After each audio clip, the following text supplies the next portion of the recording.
Are you an emerging business leader? How would you like a full-ride MBA scholarship? It's possible. The Ivy College of Business is offering a full scholarship for one standout student in the online MBA. This first Emerging Leader MBA scholarship will be awarded to one qualified candidate who is ready to start classes in the fall of 2026. Apply by May 15th. The link is copied below. Reach your full potential with the Iowa State MBA.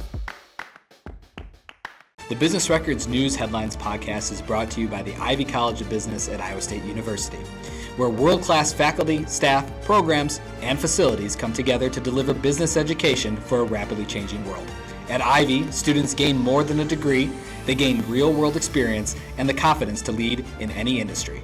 Welcome to the Business Record News Headlines podcast, presented by the Ivy College of Business at Iowa State University. This is your essential weekly briefing on local news from across the state. I'm Business Record President Chris Conetzkey, here with my co-host, Business Record Editor Sarah Diehn. We're starting with our Business Record Roundup, reviewing the top stories reported by the Business Record Newsroom that you may have missed over the last week. 2 new buildings on the Des Moines Area Community College Ankeny campus are among the 21 building permits issued for new projects in October, according to a Business Record review.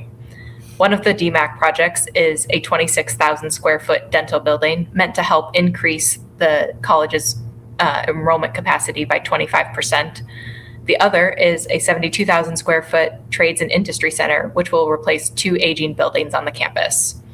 A building permit was also issued in October for the Loop apartment project in Urbandale, including 250 new units.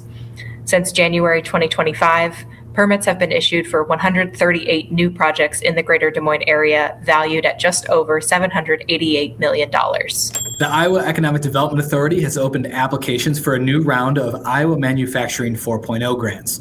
The program's technology investment grants go to small and mid-sized manufacturers to help them upgrade to purchase Manufacturing 4.0 equipment or software needed to integrate that equipment. The Center of Industrial Research and Service at Iowa State University works with IEDA to assess applicants to help determine what types of technology may be appropriate to help the company scale. And since starting in 2022, the state has awarded $9.2 million in grants to 176 companies, funding more than 200 projects. The Iowa legislature appropriated $2 million for this round of grants. You can read all of these stories in full and more news at businessrecord.com. Sarah, take it away.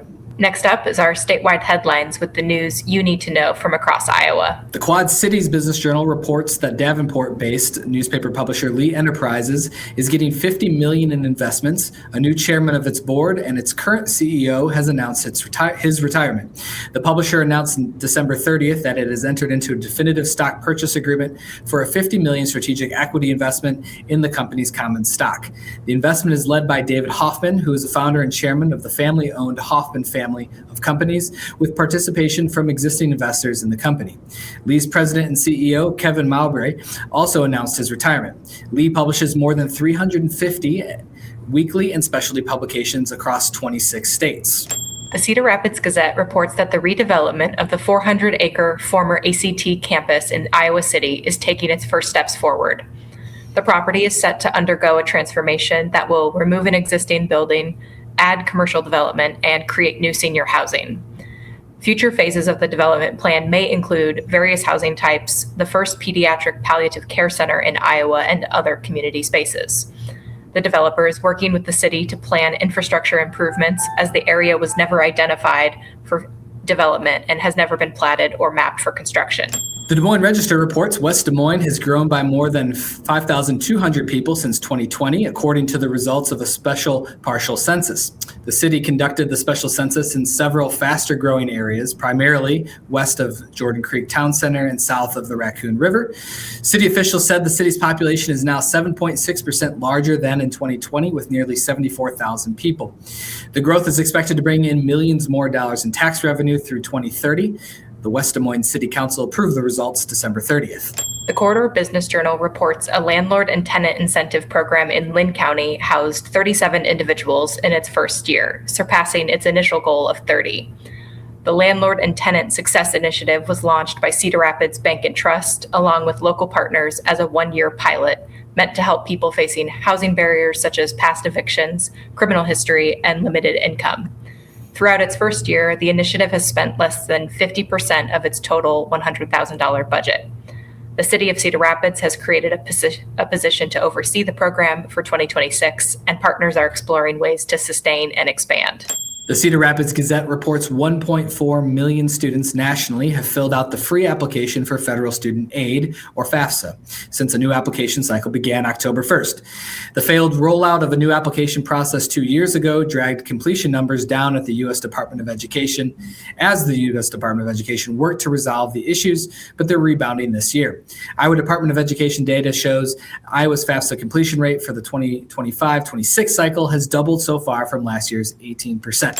The Ivy College of Business at Iowa State University is proud to introduce the Emerging Leader MBA Scholarship, a full ride opportunity designed to develop Iowa's next generation of business leaders.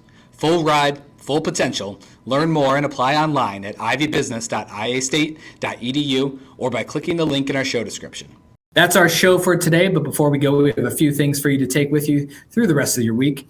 First, we hope you join us at our annual economic forecast event in a few weeks on January 20th, where a panel of leaders is going to help provide some insight on what the economy might bring in 2026. You can register for that event at businessrecord.com/events. And lastly, one fun thing to know, the Des Moines Arts Center is hosting a conversation with 2026 Iowa artist Henry Payer on Saturday. The event is free, but registration is required. Payer's exhibit is on view at the Arts Center through June 17th. Thanks for joining us today. Each week, you can count on us for a dose of balanced news with the context you need. If you enjoyed today's show, please like and subscribe, and we'll see you back here next Wednesday.